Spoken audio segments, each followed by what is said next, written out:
For multiplayer in Call of Duty Modern Warfare 3, we wanted to give the player a new way to experience these classic maps. When we told the art team, we're gonna be making these maps, they lit up. They were like calling dibs on which ones they wanted to go get reference for. Maps really come through. They feel like they felt back then. And when you're playing High Rise, when you're playing Estate, you feel really transported back. We questioned a lot of what was good about the movement of older games, what was good about the gunplay of older games, and the same with the newer games. So we tried to marry a lot of those things together. The way we approached it is that, how are we gonna make these the best versions of those maps that people have ever played? Because that's what we wanted. That's what we want as fans.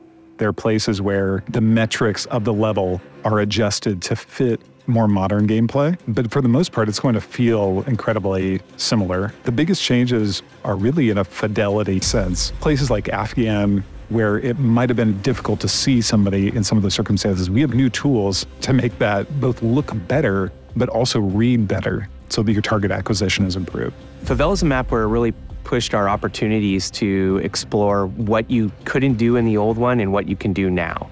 From an artistic side, the map has more detail than I think any other map.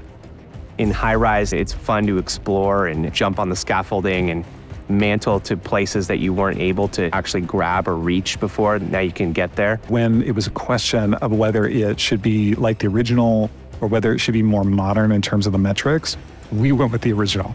And we pushed very hard to make sure that that experience was as close to the original as we possibly could while we modernized the look of the map. I've seen people play it for the first time and they don't really know what they're gonna see, and when that load screen shows up for Favela or for Quarry, you see them light up like, oh my gosh, these are the maps that I've been hoping they would remake.